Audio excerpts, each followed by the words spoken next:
সদস্যবৃন্দ, আমি বিশিষ্ট সমাজসেবী শঙ্কুদেবদাকে বলবো দু চার কথা বলার জন্য। আমাদের এই হনুমানজির পুজো সেই সঙ্গে কিছু বলার জন্য অনুরোধ করছি।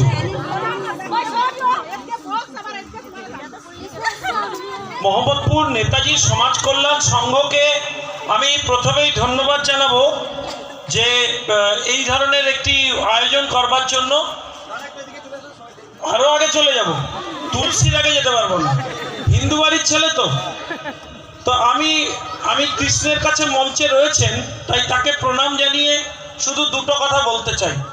আমি কোনো রাজনীতির কথা বলবো না, কিন্তু আপনাদের কাছে অনুরোধ করব, বিশেষত বাংলার মা এবং বোনেদের কাছে, যে হিন্দু সনাতন ধর্মের মা এবং বোনেদেরকে পশ্চিম বাংলায় সুরক্ষিত রাখতে হবে। তাই আমরা ভাইরা এক কাট্টা হয়ে আছি, রাত হোক বা দিন। যদি কোনো রকম অসুবিধায় পড়েন আমাদেরকে ডাকবেন, আমরা বুক চিতিয়ে সামনে দাঁড়িয়ে থাকবো। কারুর ক্ষমতা হবে না আমাদের মা বোনেদের গায়ে কেউ হাত দেয় বা তাদের দিকে খারাপ দৃষ্টি তুলে তাকায়। আমি আমার বক্তব্য শেষ করব, কারণ এই অনুষ্ঠানে বেশিক্ষণ কথা বলতে চাই না, শুধু একটাই কথা বলতে চাই। গীতাতে বলেছেন, ভগবান কৃষ্ণ বলেছেন, ইয়দা ইয়দা হি ধর্মস্য গ্লানির্ভবতি ভারত অদ্ভুত্থানম অধর্মস্য তদাত্মনম সৃজাম্যহম পরিত্রাণায় সাধূনাম বিনাশায় চ দুষ্কৃতম ধর্ম সংস্থাপনার্থায় সম্ভবামি যুগে যুগে। অর্থাৎ যেখানে যেখানে অধর্মের সৃষ্টি হবে সেখানে সেখানে অধর্মের নাশ করবার জন্য আমি কৃষ্ণ, ভগবান কৃষ্ণ নানা রূপে নানা অবতারে আবির্ভূত হন।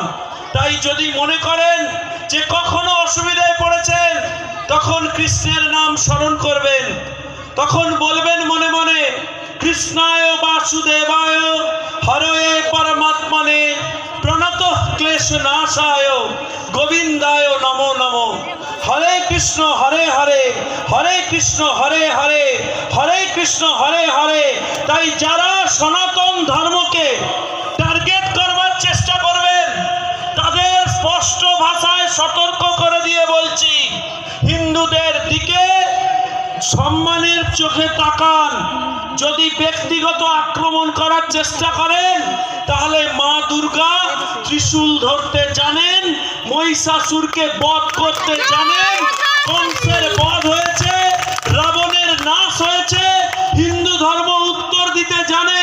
তাই সনাতন ধর্মের আমরা যারা রয়েছি, তারা এক কাট্টা এবার থেকে একভাবে হনুমানের কাছে বলবো, এমন শক্তি দাও যাতে তোমার মতো রামের ভক্ত হতে পারি। আশীর্বাদ করো আমার বাড়ির মা বোনেরা যেন সুখে শান্তিতে থাকতে পারে। যদি কেউ খারাপ দৃষ্টি দেয়, তার উত্তর যেন আমরা দিতে পারি। এই কটি কথা বলে সবাইকে প্রণাম জানিয়ে মা বোনেদের কাছে আশীর্বাদ প্রার্থনা করে আমি আমার বক্তব্য শেষ করছি।